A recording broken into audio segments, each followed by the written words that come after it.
हा नम्रतेने आपल्याला वाचवता येतो। तर ज्यांनी निर्भयता पाळली ते सगळे खूप पुढे गेले। आपण टिळकांचं उदाहरण घ्या, निर्भयपणे ते त्यावेळेसच्या इंग्रज सरकारच्या विरोधात उभं राहिले। त्यांनी केसरी मराठासारखे वृत्तपत्र चालवले। सरकारचे डोके ठिकाणावर आहे का असं इंग्रजांच्या विरोधात लिहू शकणारे फक्त टिळकच होते। किंवा सावित्रीबाई फुले ज्यांनी स्त्री शिक्षणासाठी खूप काही सोसलं, लोकांनी खूप त्रास दिला, अंगावर त्यांच्या शेण टाकण्यापर्यंत त्यांना खूप त्रास दिला। तो त्रास त्यांनी सहन केला। कशामुळे सहन केला? एकटी बाई काय काय करू शकणार होती? एवढ्या लोकांच्या सोबत कसं लढू शकणार होती? परंतु निर्भयता होती। सत्कार्य करण्यासाठी जी निर्भयता लागते ती निर्भयता त्यांच्या ठिकाणी होती। महात्मा गांधींनी पंचा नेसून एक 50 किलो वजनाचा माणूस पण जगामध्ये सगळीकडे त्यांनी गांधीवाद पसरवला। सगळीकडे नम्रतेनं, असहकारानं, अहिंसा मार्गानं कसं स्वातंत्र्य मिळवता येतं हे दाखवून दिलं। कारण त्यांच्या ठिकाणी निर्भयता होती, नम्रता होती। या गुणांनी त्यांनी आपल्याला शिकवून दिलं की दैवी गुण कसे असतात। मग अशा प्रकारचा त्याग असेल, अशा प्रकारची निष्ठा असेल, अशा प्रकारची सचोटी असेल, कार्य करण्याची तयारी असेल तर लोक नेतृत्व स्वीकारतात। महात्मा गांधींनी नुसती हाक दिली तर पूर्ण भारतातले लोक एकत्र व्हायचे आणि इंग्रजांच्या विरुद्ध लढायला सुरुवात व्हायची किंवा गोळ्या झेलायला तयार व्हायचे। तर एवढी तयारी होऊ शकते जर आपल्या ठिकाणी असे दैवी गुण असतील तर। आपण पाहतो की देव, राक्षस आणि मानव हे 3 प्रकारचे असतात। या तिघांच्या मध्ये जे गुण आहेत त्याच्यामध्ये एक एक गुणाचा जर आपण समावेश केला तर त्या सगळे दैवी गुणामध्ये प्राप्त होतो। आता राक्षस आहे, राक्षसांना प्रजापतींनी काय सांगितलं? द अक्षर दिलं, दया करा। राक्षस कसे असतात? क्रूर असतात। त्यांना दया नावाची गोष्ट माहीतच नसते। ते जर दया करायला शिकले तर ते आपोआप मानव रूपात किंवा दैवी रूपामध्ये येतात। त्यांच्यात मोठा गुण, वाईट गुण कोणता आहे? ते क्रूर असतात। ती क्रूरता कमी झाली, क्षमाशीलता किंवा दयाशीलता आली तर आपोआप राक्षसांचा मानव किंवा देव होऊ शकतो। मानवामध्ये काय असतं? कर्म करावं आणि भरपूर काही कमवावं एवढंच इच्छा असते, मिळवण्याचीच इच्छा असते। म्हणून मानवाला काय सांगितलं? दान करा, काही ना काहीतरी देत राहा। तुम्ही भरपूर कमवलंय, स्वतःपुरतं ठेवून घ्या, बाकीचं देत राहा, तुम्हाला दैवी गुण आपोआप प्राप्त होतो। देण्याची इच्छा झाली की दैवी गुण प्राप्त होतो। आणि देवामध्ये सुद्धा एक गुण आहे, इंद्रियांचे चोचले। आपण आता जे म्हटलं ना किंवा ते वेगवेगळ्या ह्याचं अप्सरांचा नृत्य बघतात किंवा मोहाला बळी पडतात, देव सुद्धा पडतात। देवता सुद्धा आपण बघितलेलं आहे, अहिल्याला शिळाहून पडावं लागलं इंद्रामुळे। तर देव सुद्धा असे मोहात पडतात। तर त्यांना इंद्रिय दमन करा असं सांगितलं, दमन करा म्हणून सांगितलं। इंद्रियांचं दमन करा, इंद्रिय ताब्यात ठेवा असं सांगितलंय। म्हणजे देवत्व प्राप्त व्हायचं असेल तर दया करणे, दान करणे, इंद्रिय दमन करणे याच्यातून आपल्याला देवत्व प्राप्त होऊ शकतं। तर हे सगळे गुण, जसं अहिंसा, असत्य, अस्तेय, ब्रह्मचर्य, असंग्रह, शरीरश्रम, अस्वाद, सर्वत्र भयवर्जनम, ही एकादश सेवावी, नम्रत्वे, वृत्तनिश्चय असा एक मंत्र आपल्याला दिलेला आहे। अशा 11 गुण जर आपल्यामध्ये आले तर आपल्यामध्ये चांगल्या प्रकारचं माणूसपण येतं आणि 26 गुण आले तर देवत्व येतं। तर हे सगळं झालं दैवी गुणाच्या मध्ये। आता आपण काय करू? आसुरी गुणांचा विचार करू। आता आसुरी गुण म्हणजे काय किंवा आसुरी संपत्ती म्हणजे काय? आसुरी संपत्ती हे नरक प्राप्तीचं द्वार आहे। आपल्याला नरक प्राप्त करून घ्यायचं असेल तर आसुरी संपत्तीचा स्वीकार करावा। जसं दारूचं भांडं, दारू भरलेलं भांडं असेल तर ते आपण घरात घेतो का? घेतच नाही, त्याच्यामध्ये सगळं अपवित्र आहे। शेणाचं भांडं घरात घेऊ आपण, कारण शेण पवित्र आहे। आपण एखादी गोष्ट त्यात जी आहे ती सुद्धा एखाद्या वेळेस आपल्याला शेण घर सारवायला लागतं, परंतु दारूसारखी गोष्ट आपण घरात घेऊ का? किंवा दारूचं भांडं आपण घरात घेऊ का? घेणार नाही। तसं आसुरी संपत्ती ही दारू भरलेल्या भांड्यासारखी, किंवा आसुरी संपत्तीचं शरीर हे दारू भरलेल्या भांड्यासारखे, ते अपवित्र आहे। म्हणून त्याच्यातून आपल्याला मुक्ती किंवा मोक्ष कधीच मिळू शकत नाही। आसुरी संपत्ती कशी असते? मासे पकडण्यासाठी जो गळ टाकतात त्याला एक काहीतरी वस्तू जोडलेली असते की ज्याच्याकडे बघून मासे त्याच्याकडे आकर्षित होतात। तर गळाला लावलेल्या आमिषाप्रमाणे ही आसुरी संपत्ती असते आणि ती आपल्याला नाशाकडे घेऊन जाते। आसुरी संपत्ती ही किंवा आसुरी गुण हे आपल्याला नाशाकडे घेऊन जातात आणि आसुरी संपत्तीमध्ये किंवा आसुरी गुणामध्ये सगळ्यात मोठा दुर्गुण जो असतो तो मी आणि माझे म्हणण्याचा. प्रत्येक गोष्टीला मी आणि प्रत्येक वस्तूला माझे असं म्हणण्याची जी वृत्ती असते त्याला आसुरी गुण असं म्हणतात. दंभ असतो, खूप गुण आहे त्याच्यात सुद्धा. दंभ म्हणजे जे नाही ते सांगत फिरणे. आपल्याकडे गुण नाहीत पण मी असा आहे, मी फार प्रामाणिक आहे, मी सत्य बोलतो, मी असं करतो, मी तसं करतो, स्वतःची जाहिरात करणे याला दंभ म्हणतात. खोटी जाहिरात करणे याला दंभ म्हणतात. त्याला अशा माणसांना धार्मिकता दाखवायची असते, दांभिकता असते. मी भंभम करतो हे दाखवायचं, मोठं गंध लावून फिरायचं, भगवे कपडे घालून फिरायचे, गळ्यात मोठमोठ्या माळा अडकवून फिरायचे, हातात काहीतरी वेगवेगळे ताईत अडकवून फिरायचे, हे दाखवणे याला दांभिकता असं म्हणतात. आणि मान हवा असतो. अशा लोकांनी आपल्या पाया पडावा अशी फार इच्छा असते. अशा लोकांनी आपल्याला काहीतरी दानधर्म करावा, खूप पैसे द्यावेत अशी इच्छा असते. आणि दर्प असतो. दर्प म्हणजे प्रतिष्ठेनं हे फुगलेले असतात, नेहमी असं छाती काढून चालतात, मी काहीतरी आहे अशी भावना असते. अशा वृत्तींना आसुरी वृत्ती किंवा आसूर असं म्हणतात. जसं आणि हे समोरच्या माणसाला एकदम तुच्छ लेखते. जसं एखादा काजवा असतो, तो रात्री चमकतो आणि सूर्याला तुच्छ लेखतो,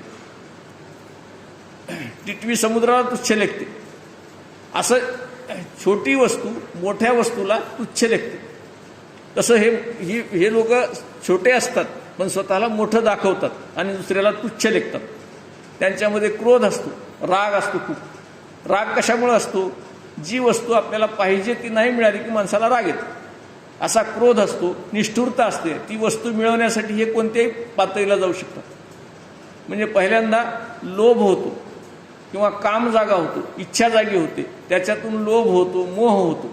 लोभ म्हणजे ती मिळावी वाटणे आणि मोह म्हणजे ती आपल्याजवळच असावी वाटणे.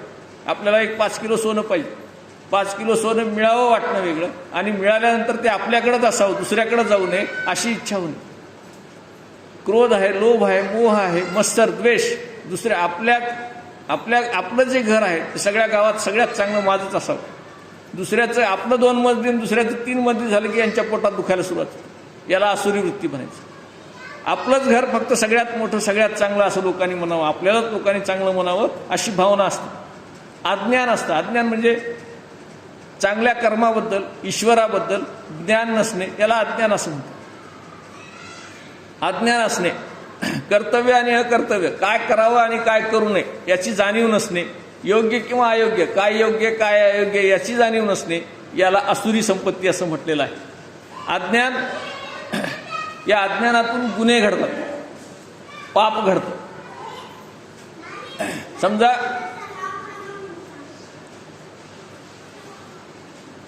आपल्याला रस्त्याने जायचंय, त्याचे काही नियम आहेत. घर बांधायचे त्याचे काही नियम आहेत. किंवा आपल्याला एखादी वस्तू विकत घ्यायची त्याचे काही नियम आहेत. प्रत्येक ठिकाणी नियम लावले. धर्मसुद्धा नियमच आहेत. धर्म पाळणे म्हणजे काय? नियम पाळणे. तर अशा नियमाची मला माहिती नव्हती असं म्हणता येत. एखाद्याचा गुन्हा आपल्या हातून घडलाय आणि मला माहीत नव्हतं असं म्हणता येत. समजा आपण डाव्या हाताने चालावे असा नियम आहे आणि उजव्या हाताने चालायला लागलो, कुणाची तरी धडक बसली, आपली चूक आहे. आपल्याला कोर्टात उभं केलं, नाही मला डाव्या हाताने चालावं लागतं हे माहीतच नाही. डाव्या हाताने जाणारी वाहनं डाव्या हाताने जातात, तिकडून येणारी वाहनं आपल्या उजव्या हाताने येतात, म्हणून शिस्त आहे. जर दोघांनी शिस्त नाही पाळली तर रोज 50 ॲक्सिडेंट सहज होते. दोन्ही एका दिशेने चालले तर नाही जमणार. काही नियम लावलेले आहेत. धर्माचे सुद्धा काही नियम लावलेले आहेत. आपल्याकडे धर्माचे सुद्धा काही नियम, प्रत्येक धर्मामध्ये काही नियम दिलेले आहेत. त्याच्याप्रमाणे आपण चालतो. वेदामधून सांगितलेले, श्रुतीमधून सांगितलेले, स्मृतीमधून सांगितलेले जे नियम आहेत ते नियम आपण पाळत जात असतो. म्हणून हे जग चाललेलं आहे. असे नियम न पाळणं आणि मला ते माहीत नव्हतं असं म्हणणं हे अज्ञान सुद्धा पाप. देव आहे याची जाणीव ठेवणं हे ज्ञान झालं. पण देव नाही म्हणलं की मग काही करा ना. देवच नाही, आपल्याला शिक्षाच नाही, कुणी धर्म पाळायची गरज नाही आहे असं असेल तर आपण काही करू शकतो. तर अधर्माचं पालन करून आपल्याला माहिती नव्हतं असं म्हणता येत नाही. आणि म्हणून जे पाप आपल्याकडून घडतं आहे त्या पापाला क्षमा नाही. पण दुसऱ्याकडून जर पाप घडत असेल तर त्याला क्षमा आहे. समजा चुकून एखाद्याचा पाय आपल्या पायाला लागला, हाताला लागला, चुकून आपलं काही त्यांनी नुकसान केलं तर त्याला क्षमा करा, पण तुमच्याकडून चूक झाली आणि तुम्ही माझं मला क्षमा करतो असं म्हणता येत नाही. माझ्याकडून चुकून झालंय असं म्हणता येत नाही. चुकून झालं तर त्याची क्षमा मागावीच लागेल. म्हणजे चूक झाली तर मला माहीत नव्हतं किंवा चुकून झालं असा उल्लेख आपल्याला करता येत नाही. म्हणून आसुरी संपत्ती ही टाळायची आहे आणि दैवी संपत्ती ही कवटाळायची. आसुरी संपत्ती टाळा आणि दैवी संपत्ती कवटाळा, तर आपल्याला मोक्षमार्ग मिळू शकतो. मग जी आसुरी संपत्ती आहे ती कोणते लोक घेतात? नास्तिक लोक घेतात सरासरी. जे देवाला न मानणारे आहेत, ईश्वर न मानणारे आहेत, असे जे लोक आहेत ते नास्तिक आहेत. त्याला आपण नास्तिक असं म्हणतो. देवाचं अस्तित्व मानत नाहीत. मग ते काय करतात? देव नाही म्हणजे निसर्ग आहे, शरीर आहे, आत्मा वगैरे काही प्रकार नाही आहे हे त्यांना मान्यच नाही. आत्मा आणि परमात्मा त्यांना मान्य नाही. मग शरीराचे जे भोग आहेत, शरीराचे जे चोचले आहेत ते पुरवणे हे नास्तिकवाद्याचं काम. खा प्या मजा करा झोपा काहीही करा, कुठल्याच गोष्टीची शिक्षा नाही, पुनर्जन्म नाही हे त्यांना मान्यच नाही. त्यांना पाप पुण्यच मान्य नाही. मग पाप पुण्य मान्य नसेल, धर्म मान्य नसेल, ईश्वर मान्य नसेल तर इथं सगळं अराजक माजून जाईल. जे लोक असं करतायत, आतंकवाद करतायत किंवा दहशतवाद करतायत, नक्षलवाद करतायत, त्या लोकांना ईश्वर मान्य नाही. कारण ते ईश्वराला मानत नाहीत म्हणून ह्या सगळ्या गोष्टी घडत असतात. म्हणून त्यांना वस्तू हीच खरी वाटते, देव खरा वाटत नाही. त्यांना मूर्तीमध्ये दगडच दिसतो, देव दिसत नाही. म्हणून शरीर आणि आत्मा हे वेगवेगळे नाहीत. शरीर म्हणजेच आत्मा, आत्मा म्हणजेच शरीर असं ते मानतात. चंद्र सूर्य दिसतात म्हणून आहेत, देव दिसत नाही म्हणून नाही. परंतु बऱ्याच गोष्टी दिसत नाही. त्याचे उदाहरण आपण पाहिले. भूक दिसते का? दिसत नाही. तहान दिसते का? दिसत नाही. बुद्धी दिसते का? दिसत नाही. जे काही दिसत नाही ते नाही असं म्हणता येत. दिसत नाही त्याचा शोध घ्यावा लागतो, ईश्वराचा शोध घ्यावा लागतो. हे नास्तिक लोकांना मान्य नसतं म्हणून ते असा आतंकवाद माजवतात. सृष्टी व्यवस्था ही नैसर्गिक आहे. जन्म घेतात, मृत्यू पावतात, मुलं होतात, लग्न होतात, हे सगळं नैसर्गिक होतंय. कुठल्याही प्रकारचं देव किंवा कुठल्याही प्रकारची शक्ती याला नसते.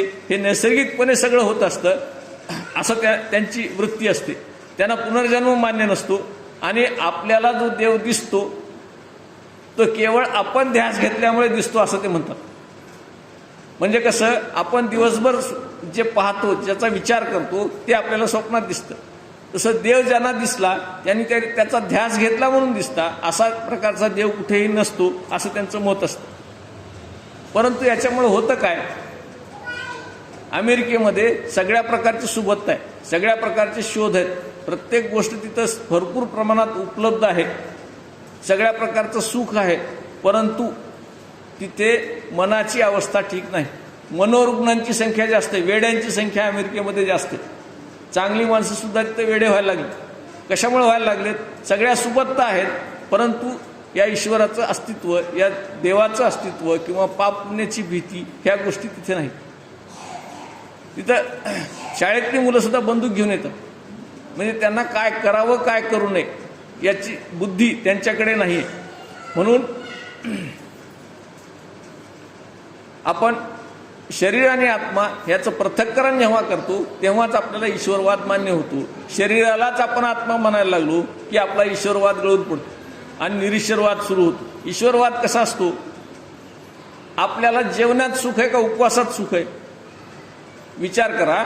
आपण जेवण भरपूर केलं थोडं सुख मिळतं, परंतु ज्या दिवशी आपण उपवास करतो त्या दिवशी जास्त सुख असतं. कशामुळे असतो? आत्म्याला शांती लाभते. एकादशी केली की आपल्याला जास्त सुख लागतं, सुख वाटतं मनाला. कशामुळे वाटतं? की आपण काहीतरी धार्मिक कार्य करतो आहोत. आपला आत्मा, आपलं मन हे सुखी व्हायला लागतं. एखादी वस्तू घेण्यात सुख आहे का देण्यात सुख आहे? आपण समजा पेढा खाल्ला, सुख आहे, परंतु त्यातला अर्धा पेढा जर समोरच्याला दिला तर आत्मिक सुख जास्त, आनंद आहे. म्हणजे देण्यामध्ये सुख आहे. ही भावना जेव्हा निर्माण होते त्यावेळेस दैवी संपत्ती उत्पन्न होत असते. खाण्यापेक्षा देण्यामध्ये सुख आहे, जेवण्यापेक्षा उपाशी राहण्यामध्ये सुख आहे, एखादी गोष्ट दुसऱ्याला मदत करण्यामध्ये सुख आहे. आपल्यासाठी करण्यापेक्षा इतरांसाठी करण्यामध्ये सुख आहे. याला धर्म म्हणतात, याला देव म्हणतात. आणि असं आपण जर करत गेलो तर भौतिक सुखापेक्षा आत्मिक सुखाला जास्त महत्त्व आहे. आणि अशा ठिकाणी दैवी स्वरूप आपल्याला दिसायला लागतं. मग त्यासाठी आपल्याला काय करावं लागतं, तर आपण नेहमी चालत असताना कुठल्या तरी समोरच्या माणसाकडे बघून चालत असतो. लक्षात ठेवा, आपला जीवन प्रवास हा कुणाकडे तरी बघून असतो.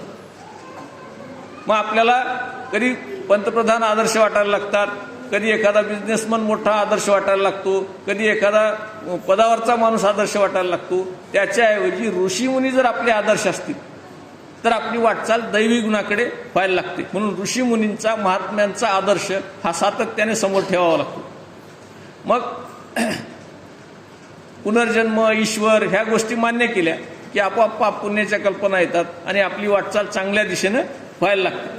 नाहीतर काय होतं, मग मोह निर्माण होतात. आसुरी संपत्तीमुळं मोह निर्माण होतात.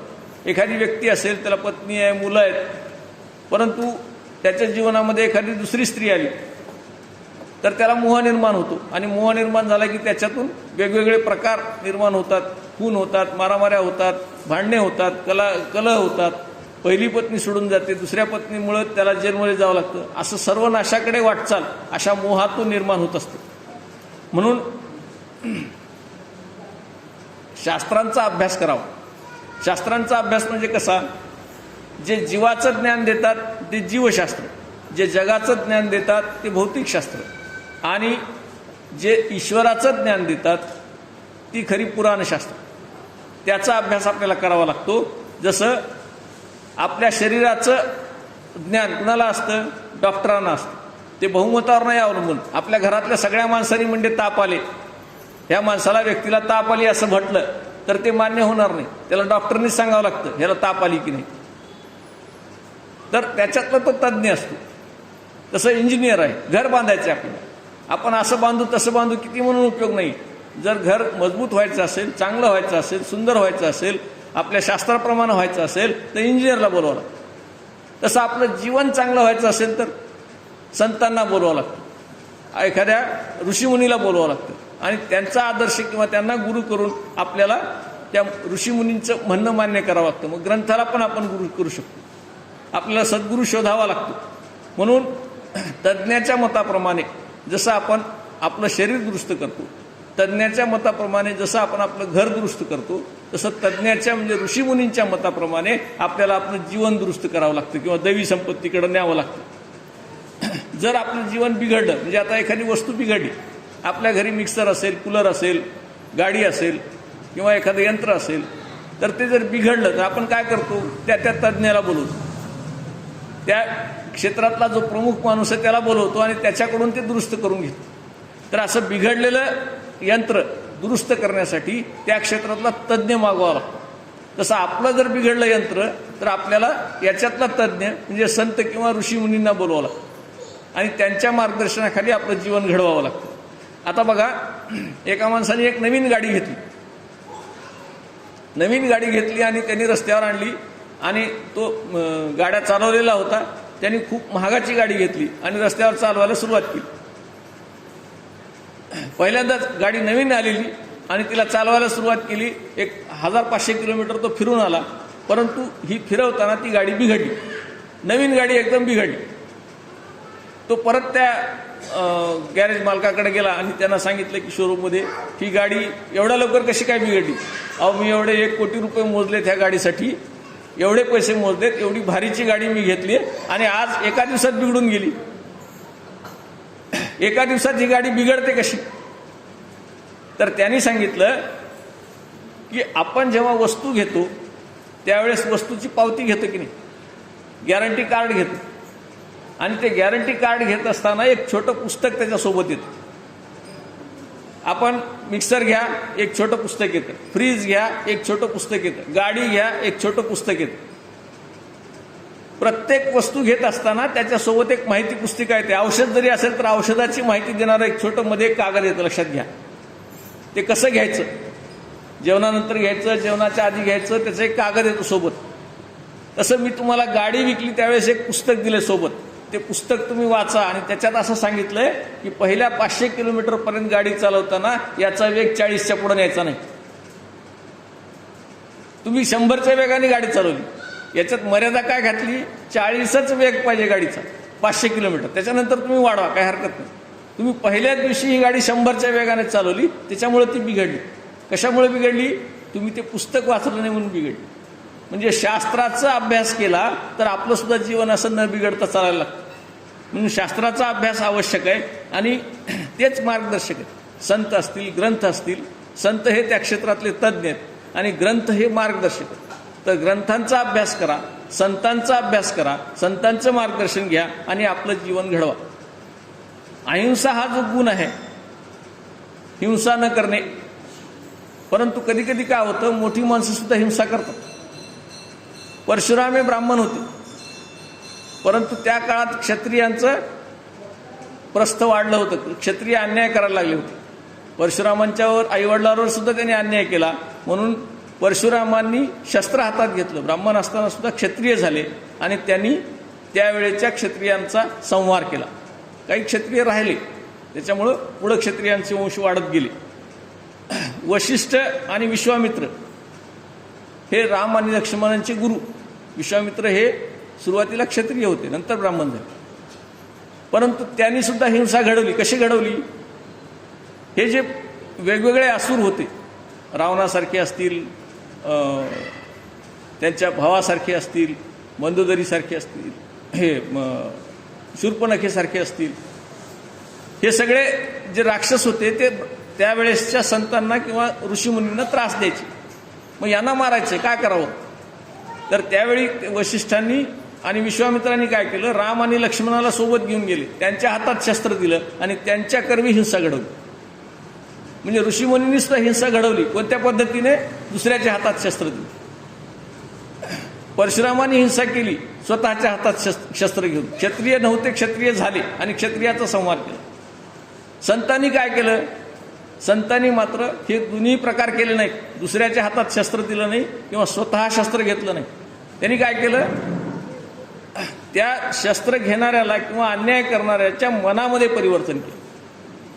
त्यांनी आम्ही असं काही शस्त्र उचलणार नाही असं सांगितलं. देवाने पण शस्त्र उचललं, परंतु संतांनी शस्त्र न उचलता त्या माणसांच्या मध्ये बदल घडवून आणले, त्यांच्यामध्ये दैवी गुण घडवून आणले आणि त्यांना देवत्व प्राप्त करून दिलं. तर संतांचा आदर्श याच्यासाठी घ्यायचा असतो, कारण संत स्वतः हिंसा करत नाहीत किंवा करू देत नाहीत आणि त्याला चांगल्या मार्गावर आणतात. परंतु सगळेच प्रयोग, हिंसेचे जे प्रयोग आहेत ते चुकीचे असले तरी त्या त्या काळाची ती गरज असते, त्याच्याप्रमाणे ते करावंच लागतं. जर दुष्टांचा नाश करायचा असेल तर हिंसा करावीच लागते. ते पण हिंसा हा कुणाचा धर्म आहे. श्रीकृष्णाने अर्जुनाला हिंसाच करायला सांगितली, युद्धच करायला सांगितली. तर गरज पडेल तेव्हा हिंसाही करावी लागते आणि गरज पडेल तेव्हा क्रोधही करावा लागतो. कुणाच्या तरी कल्याणासाठी रागही करावाच लागतो. नाही असं नाहीये, समजा आपला लहान मुलगा आहे, चुकतोय, परत परत तीच चूक करतोय, तर त्यावेळेस वडिलांना त्याला रागवावंच लागतं, आईला त्याला रागवावंच लागतं. म्हणजे क्रोध हा काही ठिकाणी चांगला असतो, तो योग्य ठिकाणी वापरता आला पाहिजे. काम असेल, क्रोध असेल, लोभ असेल, मोह असेल, मत्सर असेल, हे षड्रिपू सुद्धा काही ठिकाणी वापरावे लागतात. परंतु त्यांच्यावर आपली कमांड पाहिजे, आपलं वर्चस्व पाहिजे. ते आपल्याला खाऊ नयेत, आपण त्यांच्यावर सम्राट झालं पाहिजे, त्यांचे मालक आपण झालं पाहिजे. म्हणून गौतम बुद्धांनी अहिंसेचा प्रचार केला. त्यांनी सांगितलं की सगळे जीव हे दैवी आहेत, देवाचे आहेत, देवाचे स्वरूप आहेत, त्यांची हिंसा करू नका. म्हणून अहिंसेचा प्रचार हा जास्तीत जास्त गौतम बुद्धांनी केला. पर्यावरणवादी लोक तर दूध सुद्धा पित नाहीत, लक्षात ठेवा. दूध हे आपलं खाद्य नाही असं त्यांचं म्हणणं आहे. दूध सुद्धा मांसाहार समजतात. दूध हे त्या त्या मुलाचं खाद्य, म्हणजे ज्याच्या त्याच्या वासराचं खाद्य, आपलं खाद्य नाही. म्हणून दूध सुद्धा न पिणारे पर्यावरणवादी संत आहेत. म्हणून जो स्वतःकडे राखतो तो असुर किंवा राक्षस, राखणारा राक्षस आणि देणारा देव, हे एक सूत्र लक्षात ठेवायचं. दैवी संपत्ती देणारा देव आणि राखणारा, आपल्याकडे ओढून घेणारा जो आहे त्याला म्हणायचं राक्षस. हे दोन शब्द जरी लक्षात राहिले तर पूर्ण अध्यायाचं सार आपल्या लक्षात येऊ शकतं. म्हणून द्यायची वृत्ती सगळ्यांची पाहिजे. समजा एखादा जमीनदार असेल, भांडवलदार असेल, कारखानदार असेल, श्रीमंत माणूस असेल, तर त्याने मजुराकडे पाहिलं पाहिजे, मजुरांचं दुःख त्याने ओळखलं आणि आपल्यातलं काही तो देत गेला तर मजुराची शक्ती वाढेल, मजुराचं सुख वाढेल आणि या मालकाचं सुख पण देण्यामुळं वाढेल आणि दोन्ही सुखी पातळीवर येतील, दैवी पातळीवर येतील जर एकमेकांना ओळखून घेतलं तर सर्वेपि सुखिनः सन्तु सर्वे सन्तु निरामयः सर्वे भद्राणि पश्यन्तु मा दुःख मापनयात असा जो श्लोक आहे, सर्वांच्या सुखाची कामना करा, सर्वांना सुखी ठेवण्याचा प्रयत्न करा, तर ह्या समाजातली विषमता कमी होईल, गरिबी दूर होईल, सगळेच सारख्या पातळीवर येतील, सगळेच दुःखी न राहता सुखी होतील. असं करण्यासाठी अशा प्रकारची प्रार्थना आपण रोज केली पाहिजे आणि तसं वर्तन ठेवलं पाहिजे. म्हणून जी आसुरी संपत्ती असते ती नेहमी दुसऱ्यावर लादण्याचा प्रयत्न केला जातो. लादण्याचा प्रयत्न म्हणजे कसा, सत्ता, संस्कृती आणि संपत्ती ही ज्याच्याकडे जास्त प्रमाणात आहे तो काय करतो, जो कमी आहे त्याच्यावर लादण्याचा प्रयत्न करतो. मुस्लिम धर्मामध्ये, ख्रिश्चन धर्मामध्ये हिंदूंना ओढून घेण्याचा जो प्रयत्न आहे तो अशाच प्रकारचा प्रयत्न आहे. त्यांना काहीतरी लोभ, आमिष दाखवायचं, पैशाचं आमिष दाखवायचं आणि आपली संस्कृती, मुस्लिम संस्कृती त्याच्यावर लादायची, ख्रिश्चन संस्कृती त्याच्यावर लादायची आणि आपल्यातून या लोकांची संख्या कमी करायची. हा जो प्रकार आहे हा प्रकार सत्ता संपत्तीचा प्रकार आहे. पाकिस्तानमध्ये मुस्लिमांची सत्ता आहे म्हणून तिथल्या हिंदूंचं कमीत कमी हिंदू तिथं राहावेत आणि सगळ्यांनी मुस्लिम धर्म स्वीकारावा. किंवा आपल्यावर जेव्हा मुस्लिम राजवट होती त्यावेळेस अनेक हिंदूंना मुस्लिम करून घेण्याची जी वृत्ती आहे ती मुस्लिम संस्कृती आपल्यावर लादण्याची वृत्ती आहे. तर जेव्हा सत्ता आणि संपत्ती जास्त होते त्यावेळेस आपली संस्कृती इतरांच्यावर लादण्याचा प्रकार घडत असतो आणि ते वाचवणं हे आपलं कर्तव्य. हिंदू संस्कृती वाचवण्यासाठी आपल्याला ईश्वराचा प्रचार करावा लागतो, धर्माचा प्रचार करावा लागतो, संतांचा प्रचार करावा लागतो, ऋषीमुनींचे गोडवे गायला लागतात. आपण सगळ्यांनी जर धर्म पाळला, आपण सगळ्यांनी जर संतांची पूजा केली, आपण सगळ्यांनी जर आपले ग्रंथ वाचले तर इतर लोकसुद्धा त्याच्या प्रभावाने प्रभावित होतील. आपण पसायदान म्हणतो, हे पसायदान सगळ्या देशामध्ये सगळीकडे म्हणलं जातं, त्याचं कारण आपण म्हणतो, आपण आपल्या धर्माचा प्रचार करतो. योग पूर्ण जगामध्ये आज योग पसरलाय, ओम म्हणायला सगळेच शिकलेत. कशामुळे शिकलेत, आपण चांगल्या रीतीने करतो, त्याचा प्रभाव लोकांना दिसतो, त्याचे गुण लोकांना दिसतात, म्हणून आपली संस्कृती सगळीकडे पसरत असते. म्हणून आपलं काम आहे आपली संस्कृती टिकवणे. आपली संस्कृती श्रेष्ठ आहे आणि ही श्रेष्ठ संस्कृती मी जगाला देईल अशी इच्छा आपण ठेवली पाहिजे. म्हणून कायदे करण्याचा किंवा शास्त्र तयार करण्याचा अधिकार ब्राह्मणांना म्हणजे बुद्धिवादी लोकांना आहे. क्षत्रियांच्या हाती सत्ता आहे आणि व्यापाऱ्यांच्या हाती संपत्ती आहे. या तिन्हींनीही विवेकाने, चांगल्या रीतीने जर आपले आपले मार्ग स्वीकारले, आपलं आपलं कर्म केलं तर इथे दैववाद किंवा देववाद नांदू शकतो. आणि जी भक्ती आहे ती काम, क्रोध, लोभ याच्या शिवाय झाली पाहिजे. ती काय होते की म्हातारपणी सुचते, वयाची 50-60 ओलांडल्यानंतर सुचते. त्याच्याऐवजी तरुणपणी किंवा बालपणीच अशा प्रकारची बुद्धी झाली पाहिजे. त्याच्यासाठी बालपणापासून धार्मिक ग्रंथ वाचायची सवय पाहिजे. त्याच्यासाठी वेगवेगळी वचनं किंवा वेगवेगळे प्रवचनं, कीर्तनं ऐकायची सवय ही लहानपणापासून मुलांना लावली पाहिजे. आपण पाहतो प्रवचन, कीर्तन म्हटलं, धार्मिक कार्यक्रम म्हटलं की सगळे म्हातारे माणसं जमा होतात, तरुण कुणीच येत नाहीत. ज्यांना गरज आहे ते यायला पाहिजेत. म्हणून आपल्या मुलांना ही सवय आत्तापासून, लहानपणापासून अशा प्रकारची धार्मिक काही कार्यक्रम ऐकण्याची सवय आपण आत्तापासून लावली पाहिजे. आणि हे काम, क्रोध, लोभ जे आहेत ते आपले दास झाले पाहिजे. उपकरणं जसं वापरतो की नाही आपण, जेव्हा पाहिजे तेव्हा हात पुसायला आपण उपकरणं वापरतो, कोणत्याही कामासाठी वापरतो, तसं काम, क्रोध, लोभ हे आपल्याला पाहिजेत, परंतु ते आपण जसे वापरतो तसे चालले पाहिजे. काम आपल्यावर स्वार होऊ नये, क्रोध आपल्यावर स्वार होऊ नये, मोह आपल्यावर स्वार होऊ नये याची काळजी आपण घेतली पाहिजे. आणि संसार करत असताना तो संतांच्या प्रमाणे केला पाहिजे. संतांनी संसार केला, पण कसा केला, पर्वतावर उभं राहून खाली बघावं, दुरून बघावं, अशा प्रकारे काठावर उभं राहून संसार पाहायला. आपण जो संसार करतो तो आपल्या नाकातोंडात पाणी गेलं तरी आपल्याला बाहेर निघायची इच्छा होत नाही. भवसागर आहे, हा समुद्र आहे, याला भवसागर म्हणतात. ह्या भवसागरामध्ये नाकातोंडात पाणी चाललं, आपल्याला जीव जायची वेळ आली तरी संसार सुटत नाही. संसार सोडला पाहिजे किंवा संसार हा काठावर उभं राहून केला पाहिजे. हे संतांच्याकडून शिकायचं आहे. जसं शरीर आहे, वात, पित्त आणि कफ याच्या संतुलन राखून किंवा मुक्त शरीर, असं शरीर हे सुखी शरीर असतं. वात पित्त आणि कफमुक्त शरीर हे सुखी शरीर असतं.